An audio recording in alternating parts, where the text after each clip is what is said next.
How are you doing? Doing good, my friend. Look what I got for the wallpaper. Can you see it? Yeah, I see it. Looks great.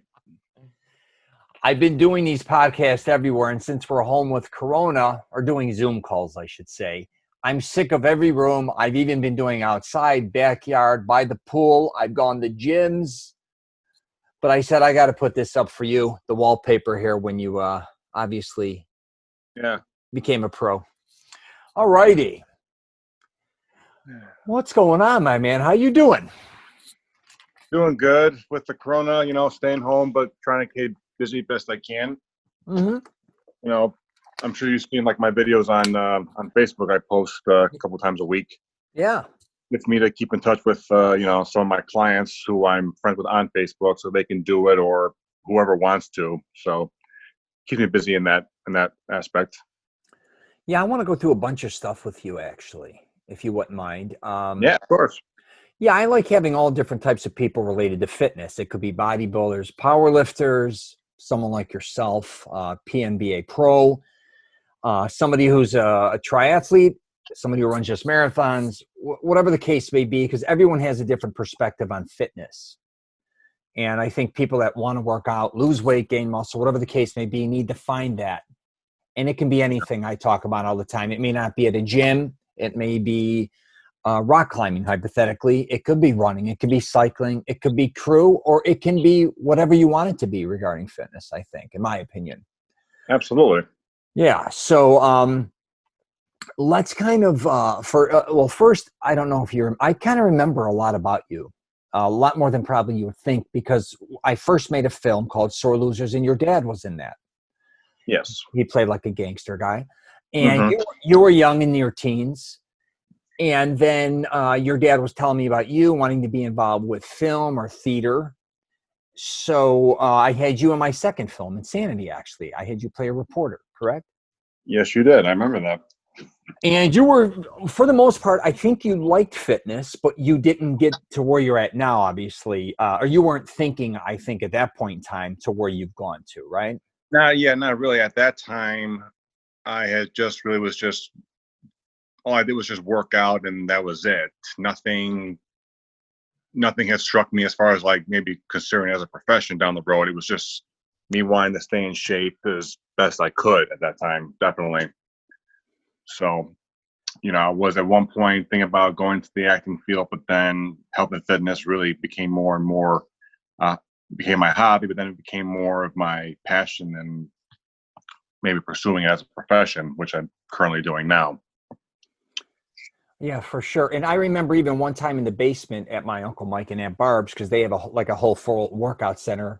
You went down there. We would work out, me and you. Yeah, and we did. I remember you telling me as a young boy, though, you were overweight, if I'm not mistaken. Yeah. Right? I mean, what happened? I'll go back right to the beginning. This all started with me when beginning of my eighth grade year, 13 years old, or going to be 13. I'm 5'8" now, but at the time I was 5 foot tall, but weighed 155. And I was like literally 35, 40 pounds overweight. And, it got to the point where I was barely fitting into my school desk, beginning of my eighth grade year. I was getting out of control. And it wasn't because I was eating bad food or junk food all the time. My problem was just eating just too much of everything. Portion control. My portioning was never discussed or controlled or anything. I just, ate and ate. So I looked in the mirror one day. It was like a month into the school year. I'm like, you know what? I'm going to high school next year. I got to make a change. I just can't do this no more. I can't. I'm sick of it. I've gone 5 years battling with weight problems, not be able to I couldn't wear jeans for 3 years. That's how bad it was. I was getting to that point. So my parents, mainly them, that, I'm going to try to go on a diet and lose weight and this and that. And at the time, 12 years old, what do you know? You don't know much. I just knew the basics. I figured if I run every day, sit-ups, push-ups, cut back on junk food, that's a start. So October of 99, I weighed 155. June of 2000, I was 114. Wow. I got very, very fixated with it. I was running a couple miles every day, sit-ups. I was I got the 600 crunches a night in my bedroom before I went to bed, every single night. And throughout the year, you know, all my friends at school were like looking at me like he's changing. Like every couple of weeks, they see a change, and people thought I was sick.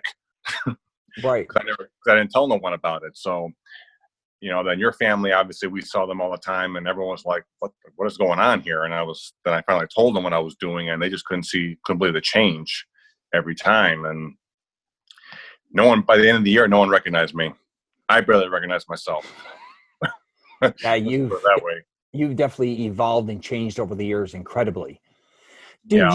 Did you do that for, just out of curiosity, did you do that because you wanted to do something more athletic? Did you do it because you wanted to get more attracted to women? Did you do it at that age? Because this is even before the internet phase, right?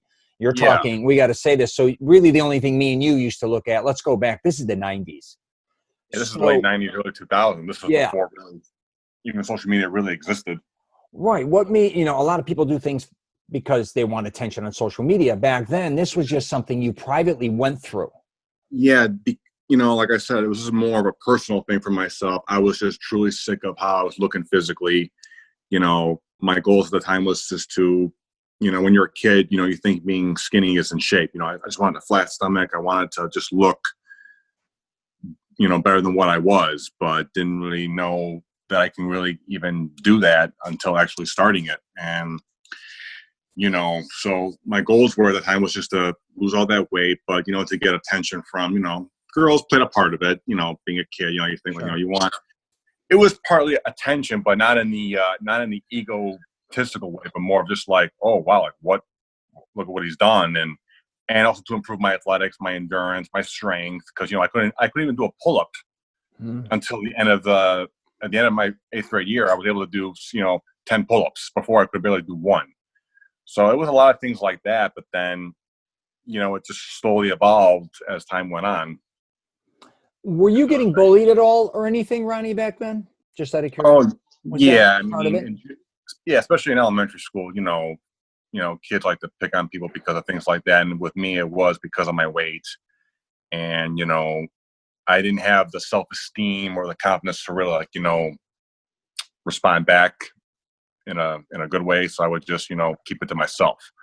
So I was very, you know, people don't realize when one is overweight, it really can affect you socially and emotionally. So I would keep it to myself. I would just go home and just be quiet about it, you know. So it took a toll on me during that time period for sure. So that's why I woke up that one morning. I'm like, you know what? I just snapped out of it. I'm like, you know what? I'm gonna do something about it.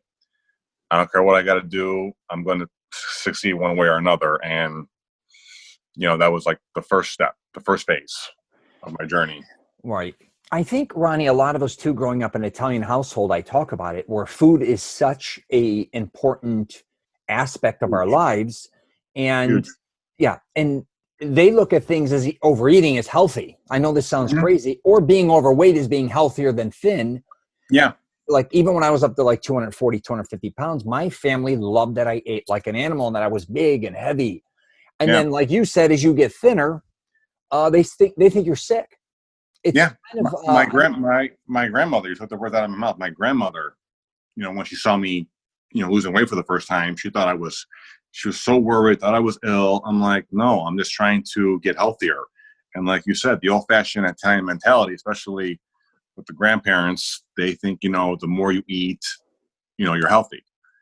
They think if you're thin or not as big as they think you should be, there's a problem, when it's the other way around. So. Yeah. And I think as young men, I can speak for myself. I think for a lot of my friends and family, everybody, that you kind of want to catch up to your dad a little bit. You know, when you're younger and your teens, like, look what your dad's eating. Eat like they're feeding you the same portion. Say you're 12 years old, they're giving you the same portion as your father. And you want to almost, you know, you kind of fall into the rhythm of being a man and eating a lot of food, especially in a Italian household. And before you know it, we lose portion control. We just want to keep eating. We've heard, especially somewhere like Chicago, I talk about it all the time, where we are truly programmed with a lot of unbelievable comfort foods in Chicago that are relatively inexpensive. But when we go to eat, we eat, you know, it's not just getting a beef. It's like, let's get a beef and a sausage this time. Let's not only get let's get 2 hot dogs and a burger, or like it's excessive. That's what I kind of grew up with. And I think you kind of Oh grew yeah, up as well. same. Oh yeah, pretty much same. You know, I was involved in sports growing up. I played soccer and baseball and everything, but unlike my brother, who he was naturally athletic, he never had an eating problem. He had much better metabolism than I did. Yeah. Even though I was playing sports and I was active, my eating habits overpowered that. There was, with me, someone, not to compare me to Joey, but like someone like him, he's got that gift where, he's at the try hard. He can just, get results, and he's a natural athlete, God bless him. I get it. Yeah. Me, I literally have to work my butt off to get to the shape that I'm in. Yes. I have to actually work for it, because if I were to let go, I can balloon back up again. But I don't mind the discipline of that. I actually enjoy, eating the way I do and doing what I got to do to look a certain way. For me, speaking for myself, I get to the point where I enjoy it. It's second nature to me now. You love the battle. It's a battle. Oh, I love it. You love the challenge. I've been doing this for over, we're talking 20 years now. Right. Doing what I've been doing now. And, every 5-10 years has been I've been changing differently and tweaking things, learning more things, because obviously you then learn as you get older, you learn more things. Of course. To work smarter, not harder as well. Yeah. So, Ronnie, I was on the opposite end of what you were. So I was an athletic kid that constantly played sports. My mother and father were obsessed with sports as well. And I was from 5 years old on, never stopped playing sports. And I was always shredded. I was always a runt. I was the shortest, but thinnest, but one of the strongest. But I was always shredded, even through high school. Even when I went through and was playing a lot of tennis and wrestling and baseball, whatever the hell I was playing at that time, soccer, we'd play all different types of sports, basketball, pickup games. I always wanted to have more mass and be thick and not be shredded. Yeah. And it was kind of interesting. A lot of other people wanted to be shredded. And even when I graduated high school at 135 pounds, I remember I was at spring break and I had like a 6-pack. I was almost getting an 8-pack. And I said, you know what? I don't like this look. I had my own insecurity issues. I wanted to be massive and big, and way more powerful, and just look like for me, I kept thinking I want to look like a football player, hypothetically, or a power lifter. Yeah. And I wasn't happy with my body, which, you see everybody seems sometimes, not everybody, but a lot of times people have a problem no matter what type of condition they're in. They think they're too thin, they're too fat, they're too whatever. And then I all of a sudden went, after like a year and a half, I went from like 150 pounds, I talk about it, to 220 pounds. I was still okay. I wasn't, my legs and arms have always been kind of shredded. But I started to get real heavy and big, and I love that. But the bigger I got, the worse I felt. So when I hit like 250 pounds, I felt horrible, but I loved the way I look. And believe me, it wasn't attractive. I still had like a 40-inch waist, practically 38, 40. But I was like finally a 54 coat. And my strength was off the chart. The only problem was I had absolutely no cardio, and I felt like I was going to have a heart attack. So, yeah. Anyways, what I wanted to kind of get in with you is your journey, because I've talked about my bullshit all the time. So when I saw you again, you were in high school, I think, still, when I was seeing you starting to transition into what you transitioned into. So let's go after high school. Did you become a trainer immediately, or what were you doing? No. After high school, I started at College of DuPage. I was going there. COD. I was working at Valley Toll Fitness in Schaumburg at the time. Yeah, I know that. Yeah. So when I graduated high school, I went from 114 freshman year in high school to about 185 when I graduated my senior year. So I was bulking up, hitting the weights, but then I thought to myself, once again, still not 100% educated with nutrition. I learned about nutrition shortly after high school. I thought, I can eat whatever I want now. I'm working out. It's all good now. So I was getting strength and getting bigger, but I was looking too smooth. I always wanted to have that cut look, the shredded look. Guys like, I'm sure I told you before, Stallone's one of my idols. Yeah, of course. That's the body that I always wanted to look like that. So when I started at Bally's, I met, the people I worked with. There were 4 particular people during the 4 years I was there. They taught me a lot of my education and nutrition from there before I even went to, major university. And I learned that 80% of it is your diet. It's what you're eating. Sure. your nutrition bases on how you want to look. Whether you're trying to look like a power lifter, whether you're trying to look like a bodybuilder or a baseball athlete, whatever it is, it's what you're eating, the calories you're eating, that's going to determine that. So starts from the inside and works on to the out. Exactly. Not the outside in. Right. Gotcha. Mm-hmm. So I was going into my second year of working there. My friend Ned, who was a trainer at Bally's, was working there. He was training for a competition. Mm-hmm. And he was, in the off season, he looked in pretty good shape. He kept himself good, but I noticed how, like, when he started training every couple of weeks, I see him getting tighter and stronger and shredded. And I'm like, so by the time he did his show, I went to go see him. He was ripped as can be. I'm like, so I went and saw a show. I caught the bug. I'm like, we went to dinner with him afterwards. I'm like, okay, I'm in your hands. How do I do this?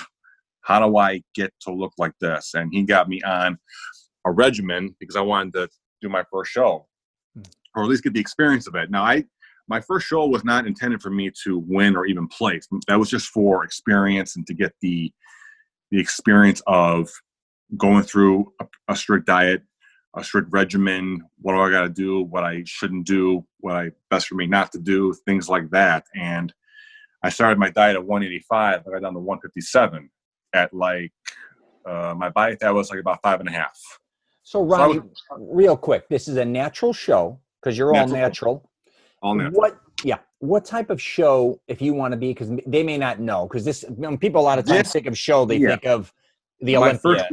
This was my first show was this is through at the time and the NPC organization. It was at the time it was all just still bodybuilding for men, bodybuilding for women, and then women's like physique and bikini. So I did the bodybuilding. Okay. Men's physique wasn't really popular yet at that time, 2006. It wasn't really popular. So my first show, I didn't place, but I looked pretty good. I got some good results. I got shredded, but like I said, it was just my experience.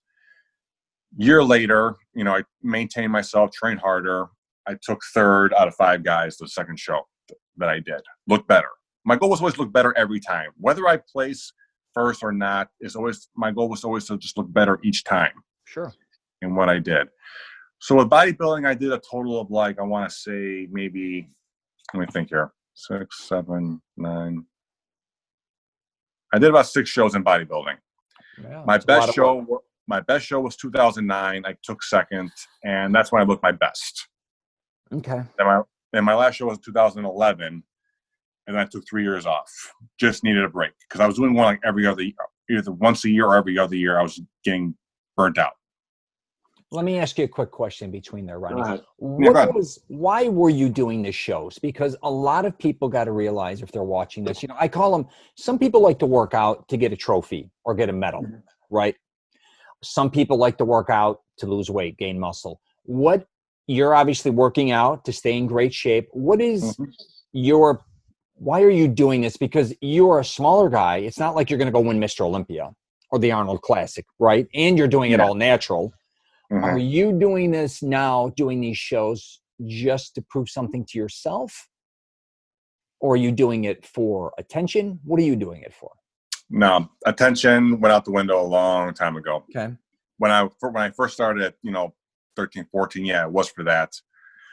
Now it's just more to myself to prove that, I can still, with proper eating, natural supplements, training hard, I can get as shredded as I could as someone who was doing an Arnold Classic. Gotcha. That's the main thing why I do it. Right. So I took 3 years off, and I heard about physique. I heard it was becoming really popular now in the show circuit between Arnold and all the other organizations that are out there now. So I went to saw a friend of mine who was, I was not working on export at this time. A friend of mine who I was working with was competing for her first physique show. Went to support her out. One of the representatives from the organization, the INBA, PNBA, it was held in Chicago. I go there. There was a intermission, and this guy's looking at me. He's like, "Do you compete?" He just randomly asked me, "Do you compete?" Yeah, it's been a couple of years, but I used to compete. You ever thought about competing in our organization? We offer this and that. I'm like, well, talk to me more. What do you offer? We do bodybuilding. We also offer physique and this and that. I'm like, well, okay, well, let me think about it. About a week later, I talked to my friend who I work with. He's a trainer. He was like, you should do it, but can I make a suggestion? Go try physique. You got good. You told me I have a good frame, but I don't have the biggest frame for bodybuilding. Sure. Even though I have, good muscle size and symmetry, my body overall would probably be better for a physique look, like California V-taper, broad shoulder look. I'm like, all right, fine. Okay. So that was 2014. In May of 14, I weighed 170 when I started my training. Fairly lean. I forgot what my body fat was, but it was about 170. I trained for 2.5 months, and he tweaked my routine. I was doing, like, at the time before, just a half-hour cardio 3-4 days a week, but I was on point with my diet 7 days a week. Now he's telling me do an hour of cardio every day, half hour in the morning, because you want to get tight. You want to shed that fat off. So I did. So I trained for 2.5 months. By the time I weighed myself a week before my show, he tested my body fat. I was at 151 at 2.8% body fat. Yeah, you're shredded. 2.8% body fat. I was like, now that's the body fat that Stallone was when he did Rocky 3, if you recall. That's the same bite. Believe it or not, that was the same exact percentage You're he was hilarious at when he did that. Right. Okay. Yeah. I was like, whoa. So I do the show. I'm up against 7 guys. And, when I was doing the prejudging, they kept calling my number. When they call your number, they want you in the middle. That means they're looking at you. And they called me 3 times, And this is at a specific weight class, or is this? No, with physique, they don't. Yeah. Physique, they don't do weight class. They don't do weight class. They just stack you up with whoever's in the physique, and that's who you're going up against. Per city or per state? How does that work as well? As far as this organization works, you can be, everyone comes to, like, this show was held in Elmwood Park. Okay. So everyone from whatever state knows about this show who does the organization flies out there or drives or whatever it is. My neck of the woods. Okay. Yeah. I used to live in Melrose. All right. Nice. Yeah. This show was held at Holy Cross. Holy Cross High School. Yeah, which became Garin Prep. It was held there. Okay. That's where it was at. Sure. And there were just 7 of us, and some guys look bigger than me, but you get to a point where you have an eye. You can tell who's going to be your biggest competition. You can just tell by looking at people who's really conditioned, who's not. You can just tell. Of course. So I get off. We did the prejudging. I was on stage for 15 minutes with these guys. Now, when you're doing the prejudging, you got to smile, do your posing. Posing is which is my next topic real quick. Posing. Yeah, I want to get into that. Posing is very important. Let me ask you something real quick, Ronnie, before you get into that. A lot of people, as we know, we watch the Mr. Olympia. Could be, like we said, the Arnold Classic or many other shows. Is the show you're doing identical to that, just natural? Are you doing a song, a 3-minute on stage presentation? That's just for body. That's just for bodybuilding only. Physique. What's physique? Physique is, like I said, is the California look. Right, but I'm saying when you're performing, when you're competing, when you're performing, you're doing the same posing as bodybuilding, except for maybe like 1 or 2 poses. And then when you go on stage for the night show, you're just doing a couple of mandatory posing. That's really it. There's no individual with the song and the way the bodybuilders do it. That's separate. So it's always as a group setting. You're Pretty saying, yeah. Okay. You get 2 seconds up by yourself on stage when they're calling your name. You go off stage, then you go back on with everybody else. It's really quick. Gotcha. Yeah. Okay.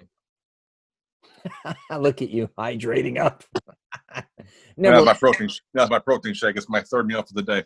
It never ends with you. Go ahead. No, it doesn't. So there were 7 of us, and all my friends before the show was like, "Oh, you got this. You won. And like, you're sure? You won. Don't worry about it." And I'm like, "Okay, we'll see what happens." So there were 7 of us, and they went 7, 6, 5, 4, and then it came down to me and this one guy. And I thought this guy looked pretty good too, but they called me first place. I won my pro card. Wow. 2014. I couldn't believe. I had no expression on my face. Like, I know. Shocked. I was beyond shocked. They called That's me. this photo, right? Is it on? Can you see? This is actually, I see it, but this is actually 2016. Oh, okay. This is when I won. This is the last show I've done. I haven't done a show since yet. Okay. This is when I won Illinois State in 2016. So 2 years prior is when my first turned pro. This show in Illinois State was me just maintaining my pro card, and I'll get into that later. But when they called my name, I really, really could not believe it. And I was most proud of this show because, one, I've been competing since '06, but this time I had good competition, worked my ass off to train the way I did, and I came out on top. You know, for sure. That was just. I'm proud of you, dude. I'm proud. Thank of you. No say joke. now that I turned pro. That. Thank you. I mean, competing that was 8 years in working these shows, and to finally turn pro, 28.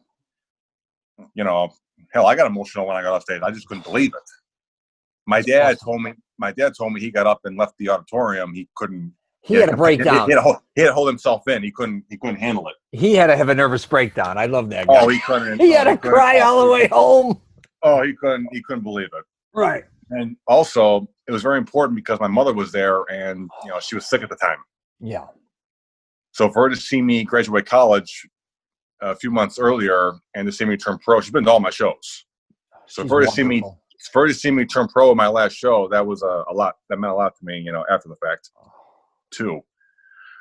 But yeah, I won that show, and I've been doing physique ever since now. And I was going to do a show this past April, but now because of what's going on, they naturally canceled it. So hopefully for next year I can compete again. But Ronnie, tell me, what is the benefit of becoming a pro? In that when you turn pro now you have the opportunity now to win money in these shows. Okay. So for example, with Illinois State, once again trained, doing this and that, you never know your competition until you get there. Mm-hmm. Unless you want to try calling the organization a week before just to get an idea. I get there, and I was the only competitor in that show, unfortunately. The way it works is when you turn pro, the catch is you can win money now, but the catch is you need 5 pro competitors to compete for top 3 to win any type of prize money. Gotcha. If there's less than 4, if there's 4 or less than 5, you don't win. Now you get the recognition of being in their magazines. They know that you competed, and you're in the books for that show with that organization. So that's pretty much it. Then you have the opportunity, if you want to get sponsored by other organizations, like other supplement or protein companies, sure, want to promote the product for you. That's the overall gist of it once you turn pro. They do have their own natural Olympia shows in Vegas. The one guy I went up against the year before that, he won the whole physique. He won $4,000 plus a car out in Vegas. That's nice. Yeah, right? Yeah. So maybe one day I would like to do that, compete in the Olympia show. Sure. But, one thing at a time. But yeah, it's a lot of hard work. People don't realize, people sometimes don't think of this as like a sport. Oh no, it's a sport, but it's an individual. It is an individual sport. Right. Even though you can be going there with a team, team so-and-so, team so-and-so, mm-hmm. you're out there by yourself. Absolutely. And you'll know whether you put in the work or not when you're on stage. Come the day of that competition, if you wake up in that morning and you don't look as conditioned as you should be, as tight as you should be, you didn't do all you could do. Right. I tell people all the time when they're competing, you got to really think hard to really want to do this, because you got to think about what you're going to sacrifice. Really, the work you're going to put into this, because the working out is the easy part. It's the mental state of actually preparing yourself for the strict regimen you're going to have to do, the posing you got to do, all the practicing you got to do. There's a lot to it. Damn, you're getting exposed. If you want to talk about being exposed. Yeah, you're going on stage. When you go on stage, that is your 5 minutes to show off. That is your time to get that 5 minutes showing off. So you better look as best as you can.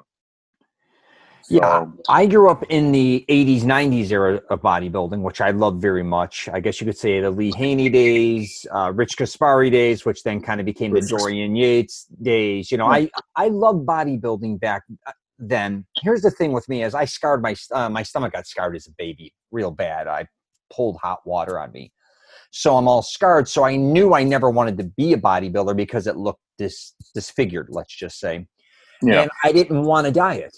After wrestling many years, I didn't like dieting. And hmm I like powerlifting to a certain degree, but my main focus was just wanting to be big.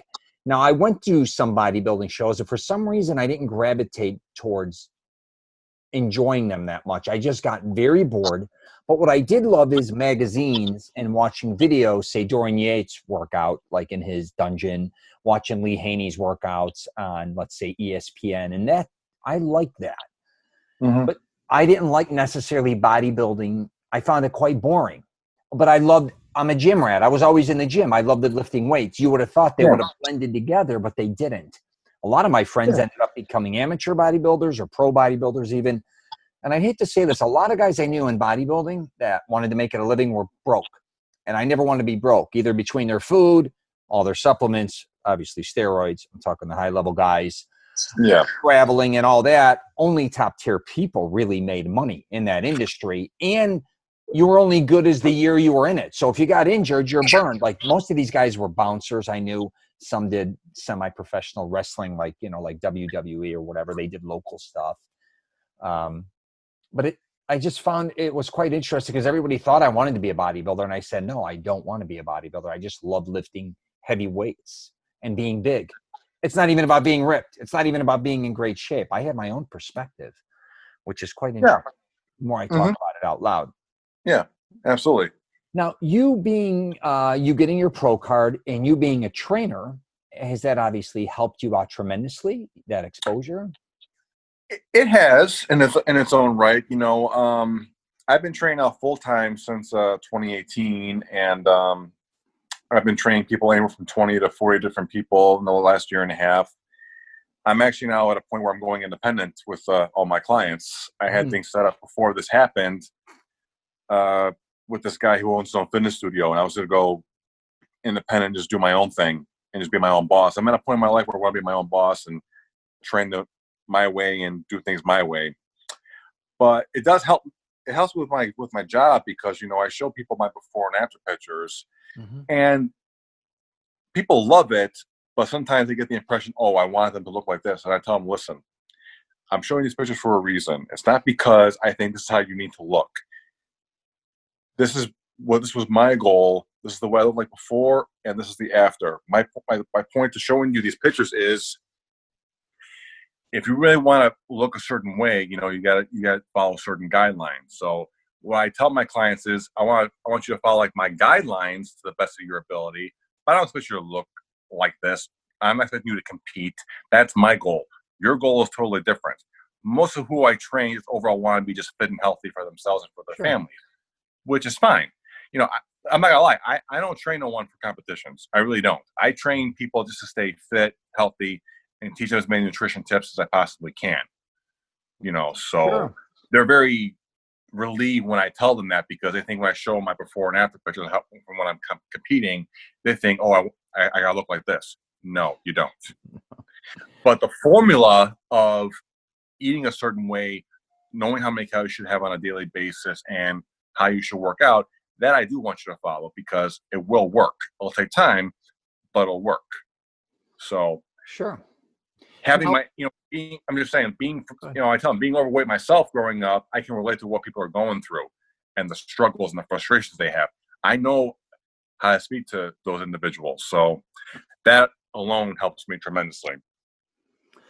let's kind of get into your training program, because you were kind of a little bit like myself. Well, I'm a lot older than you, actually. I'm older than you, let's put it that way. But you started off with just bodybuilding, and now that CrossFit has come into play, and other type of fitness, and even locations, Orange Theory, hypothetically, like they're taking on a different aspect. Equinox, different type of training, possibly, if you go there.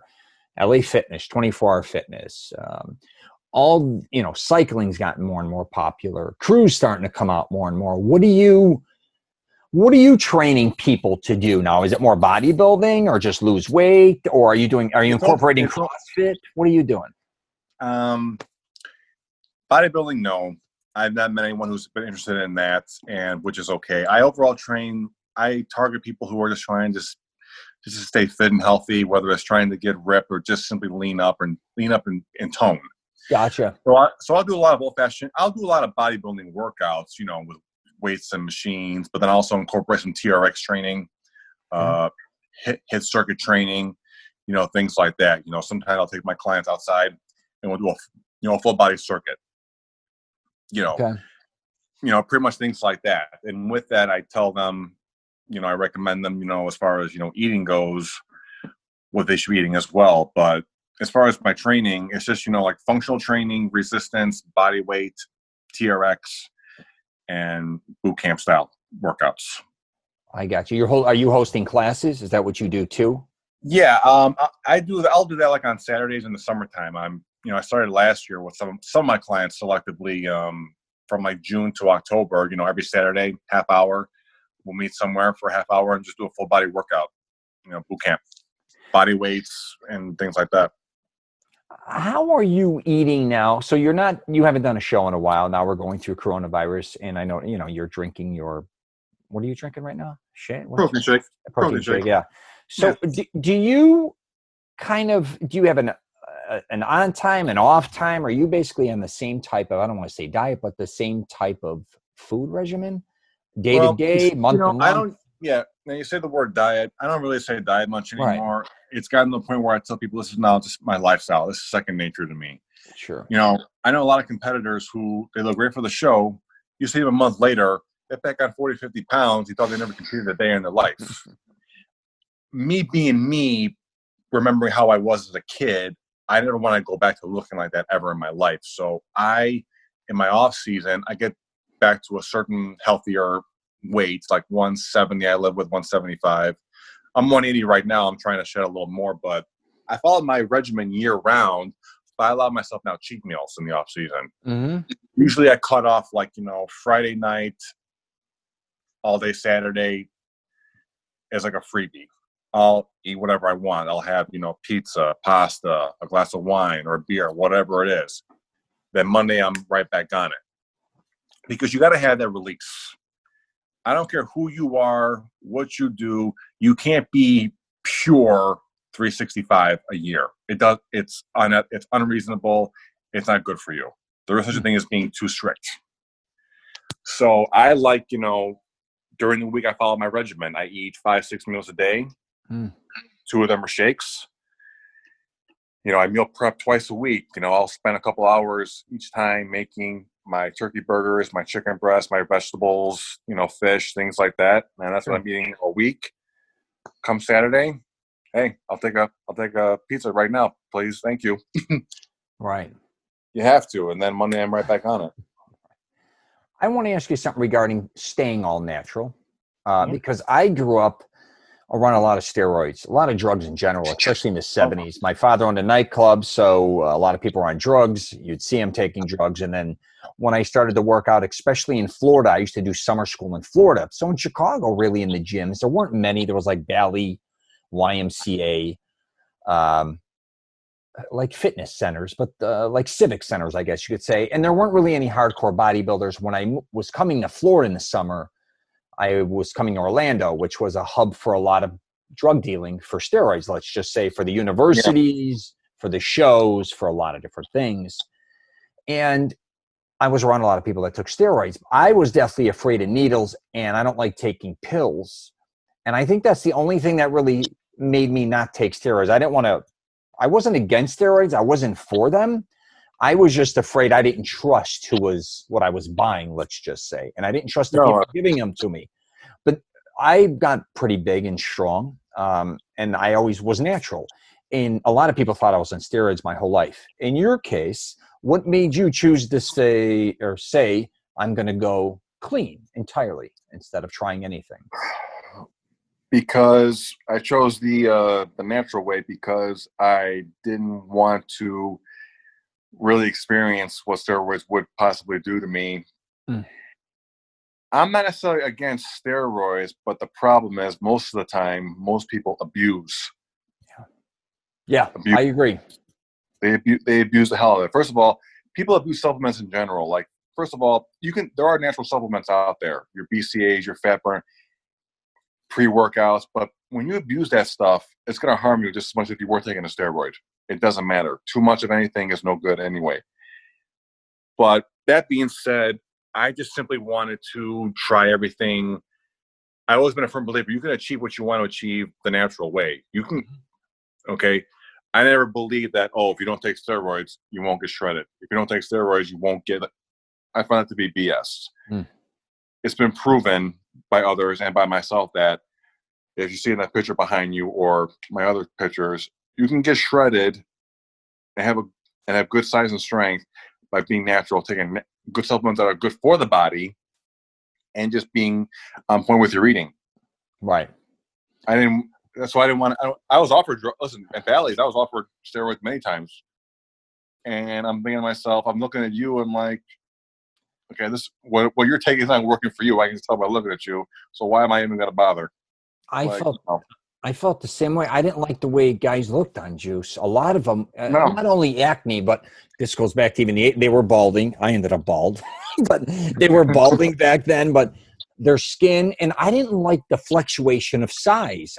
Because I realized a lot of my buddies that I'd even work out with, their strength fluctuated so much drastically. Huge gains and then huge losses. I'm like, I couldn't emotionally take. I'd be so aggravated. And I discussed this before regarding, a lot of times people don't think about how hard it is to hold mass or hold strength or hold muscle. A lot of people only look at like losing weight, let's say, for instance. A lot of people say, I can't lose weight, right? It was very hard for me to gain weight and hold it. And I think a lot of people take steroids because they want to gain that weight. They're not naturally gaining it, which I understood that aspect of it. But again, I didn't like seeing guys that would gain 20, 30 pounds and then in 6 months lose 15 of it. And then their skin it just looked distorted a lot of times. Yeah. Anyways, that was what I went. Well, and now, especially, back in the 70s and 80s, most steroids consisted of just certain basic things like D-ball was one of it and a couple other things. Today, there is so much more out there. There's so much more drugs acceptable now that when you look at the bodybuilders of today, I don't like the way they look. They're massive. They look disgusting. I'm sorry, they really do. In my humble opinion, you see their abs, but they had that gut-like look. It just looks disgusting. I think of Sergio Oliva, Schwarzenegger, those guys. They looked good. They were big. They were cut, but they had that V-tape look. The broad shoulders, the tiny waist. That looks more like a bodybuilder to me. Not the way these guys are looking like today, in my opinion. Right. I think it's gotten out of control. So. Yeah, and I also think genetics comes into play regarding, since we're on this subject, people are like, Rich, we don't have your genetics, hypothetically. We can't gain as much weight as you or look the way you look or get as strong as you did. Because I was very fortunate, I will say, for what I've been given, I had great genetics. If I was maybe given other genetics that weren't giving me any type of results that I wanted, I may have a different perspective on it too, taking steroids or taking anything. Yeah, and with me, I never thought I really could look the way I became. I naturally, I wanted to lose weight and get in shape and be healthy, but I never thought I could really achieve that cut look. I didn't think I can do it, but I want to say my having good genes from my parents definitely has helped me. But at the same time, I train my ass off too. At the same time, sure. Absolutely. It's it's a long road. That's the bottom line. People want a shortcut. Long road. For what it is too. A lot of times. Yeah, well, you want the shortcuts, you're going to regret it later. A lot of people, especially I'm 50 now, and they'll ask me, "Hey, Rich, how do I, or how did you get in this shape or this?" I said it took me decades. I'm not saying it takes decades to get to where I'm at, but it takes years to build a body. Exactly. And you got to look at the long term of it. And also not what you look like now. What are you going to look like in 5 years, 10 years, 20 years? What do you want to look like? How do you want to feel? And a lot of people, I don't think, realize that. Mm-hmm. I'm going to ask you something now, because you've been working out a long time. And now that I'm where I'm at my age, I can't say I've been very fortunate, but I am having some problems with my joints, tendons, because of lifting weights, especially heavy weights, for decades, doing hundreds of thousands of different reps and sets. How are you feeling physically at your age? Because what are you now, 30 what? I'll be 34 in July. Okay. How are you feeling? Because this has been 20 years probably, if I'm not around there, you've been hitting it? About 20. Yeah, it's been about 20 years now. And, I still feel as good as I did even 10, 15 years ago. My strength is still pretty good. I'm at a point right now I'm just, trying to maintain size. I'm not really trying to get bigger at the moment. I'm just trying to shed about 10 more pounds and just maintain. But as far as my strength and endurance is still pretty good. I mean, I do know that, like people, like you, like me, whoever, as we get older, our bodies will take a toll on this stuff. So Sure. I know that I will get to a point where maybe in the next 20 years that I won't lift as heavy as I am now. You get to a point where then you just want to just maintain, light heavyweight and just keep a good physique. Yeah. You will keep strength, but you get to the point where now you just want to just maintain, because you get to a point where there's something more to prove. We already proved it. Now I just want to just maintain, have my strength, look good, and be healthy. So you get, you do this for a living, obviously you're a trainer, but what keeps you still interested besides the money to keep doing this? Because I know sometimes it has to get, and it does for me too, it gets redundant. And it gets exhausting talking about fitness or working out or even going to the gym every day. I was never a trainer. And one of the reasons I went once to maybe possibly think about it when I was younger, and I was in the gym all day for a couple of days. It was actually in between making films at the Valley on Army Trail Road. I used to work out at your Schaumburg Valley too. It's now an LA Fitness. So I went there just to do part-time, and I knew the people. They're like, Rich, come on in and maybe you'll start off with sales. And I know I was making a film, so we were shooting at night. But I went there and I said, fitness is an escape for me. As soon as I found myself doing it for long periods of time, or being in the gym for a long period of time, I was going crazy, because my whole life was just coming in for 2 hours and getting out. Now I'm sitting here for 8 hours. Plus now I can't stop talking about it, where I didn't have that break, where I used to look forward to, going to work out, where now I was starting to dread it, because I'm like, oh my God, I got to go sit in this gym for 8 hours. How do you deal with that? Being that, speaking for myself, being that, fitness is in my blood. It's my passion. I enjoy educating people the best I can about health and nutrition and trying to achieve a goal. I sympathize with those who are struggling to trying to do it, because I've been there. Mm-hmm. It's just something that in me that I enjoy more than anything. Right. So that alone just keeps me going every day and doing what I do. Even though I do have my moments of, I'm in this gym all day and this and that. Sure. I have my moments. Like anyone. I mean, everyone loves their job, but you will have your days where I don't want to be here. I don't want to do this. I don't want to do that. That comes with the territory. But I truly enjoy educating an individual and helping those achieve what they're trying to achieve. And I know what it feels like to be lost, not knowing which direction to go or how to start it. And that's where I come in. And, it's got to be very rewarding when you help these people and you see results, obviously. It does. It feels really good when my clients say, thank you for helping, because, they know I'm very sincere when I'm helping them. And I'm sure, which I am. I'm not doing it just because they're paying me. That is, this is how I make my living, but it's more than that. I truly am passionate about really helping them achieve that goal, because I know what they're going through. Yeah. I've been there. I know what they're going through. I lived it. So I know. I agree. You definitely lived it. So let's fast forward here. What do you think a little bit about you're going to start a YouTube channel? A lot of trainers have, besides you just going into business for yourself and training people, you probably want to start reaching maybe more people. What's kind of the next phase for you besides just training? I'm toying with the idea of like, getting involved with online training. Okay.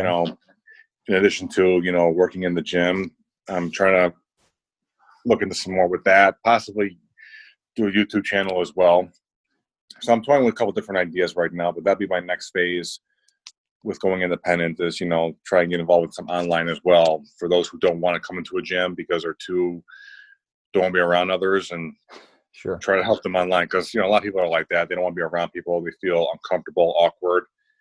So look into that as well. What gym are you at now? Export?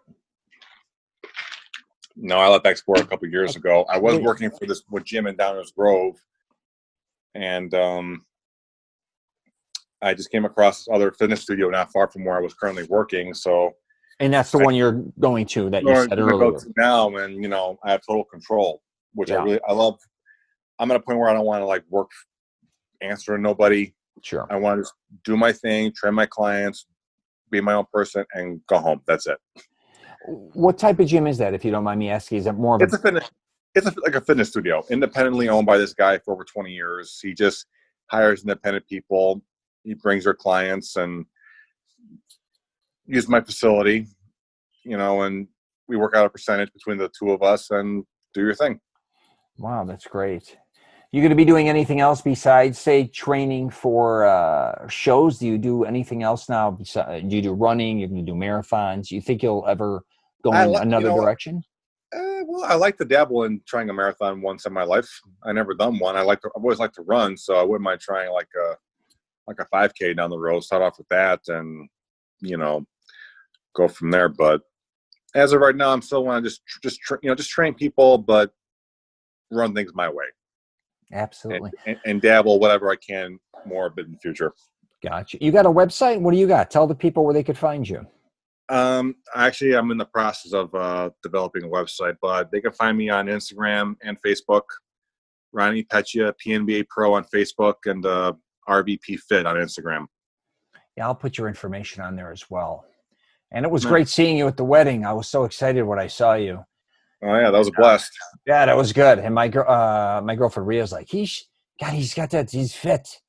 Like people, because when someone sees somebody who's as tapered as you are, even wearing a suit, it's, especially in Chicago, there's a lot of overweight dudes. Nothing against Chicago, but we all know what that looks like. Oh, we all know. Please, please, I crave a Gene and Juice hot dog all the time, but I go there maybe like twice a year, if that.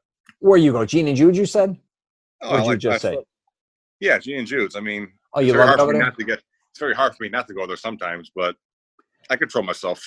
I grew up right down the street from Gene and Jude's. I wasn't a Gene and Jude's guy. I was more because our family were related to the Bono Beefs, and then we hung out at Portillo's, but we'd go to Elmwood Park. We were on Harlem Avenue all the time. Oh, yeah. My family was from Cicero, so we'd hit Freddy's, but I kind of got out of the hot dog thing and mainly was a beef and sausage guy. Still am. Oh, yeah. I tell people when they first meet me, contrary to popular opinion of how I look, I love food. I eat everything. Me too. I just wait for the weekends for that stuff, and then do what I do during the week. So I used to say one of the reasons I worked out as hard as I did was because I wanted to eat whatever I want to eat. Exactly. That's how I thought. Yeah. But then I learned more like Yeah. As I'm getting older, though, I definitely portion control in the times you're eating mean a lot, and people don't realize it, or what you do after you eat. Even if you go for a 2-mile walk, for instance, after dinner, is huge compared to eating dinner and then sitting on the couch for 3 hours, right? And then having a snack, then going to bed for 10 hours or 9 hours and getting up and having an omelet and then exactly. So I tell people in general, as far as just trying to stay healthy in general, even if you're not really a big on the weights, that's okay. Yeah. But just do something. Exactly. Go for a walk. That's my thing. Ride a bike. Go swimming. Just do just try to do something active as best you can. But if you are into weight training, if you did really just 3 days a week, 20 minutes of cardio, cardio for 20 minutes, and hit the weights for about 40, 45 minutes, and watch your eating, you'll be fine. That's all you need. You got to find what you love. The bottom line is you're never going to stick with it. And a lot of times, like you said, weights may not be it. It may be running. It may be cycling. It may be things we don't even know. It could be okay. Yeah, you could go play tennis. You could go play volleyball. You got to figure it out. And I've been doing a lot of videos on people, especially middle-aged, not having really anything to do with fitness in their past doesn't mean they can't evolve and have a great, second chapter of their life, or whatever you want to say. Absolutely. Healthier than what they had in the first chapter. You just want to stay mobile. Just keep moving. Do That's something. It. Fluency. Exactly. That's it. Well, thank you for being on here. I loved having you as a guest. I loved the young guys that I used to know, and you stuck with it. And I mean, you're an inspiration to a lot of people, I think, too. My cousin Michelle, as you know, Cefaldi, I did one with her as well. I just posted it. Yeah, and I saw it. Yeah, she's involved with it too. And I knew I had to have you too. And I remember, I just remember seeing you again. I'm like, I got to get Ronnie on this damn podcast as soon as I can. So thank you again. Oh yeah, absolutely. Thank you for having me. And hey, I'll do more with you if you want. Just call me. I'm available. For sure. I'm going to start doing follow-ups, and maybe we'll just take on certain subject matters. It could be your meal prep, for instance. Yeah. Because I know you're really into that, and nutrition, and then whatever maybe next what you're doing as far as training people. We could attack that as well. Be a little more specific, but I definitely wanted to introduce you to at least my fan base, or whoever watches my videos, not only on my podcast, but YouTube as well. So I'm using this picture for the cover photo because that's dope. I love that picture. Thank you. All right, my friend. I will talk to you later. All right, everybody. Talk to you soon. All right, take care. You too. All right, bye.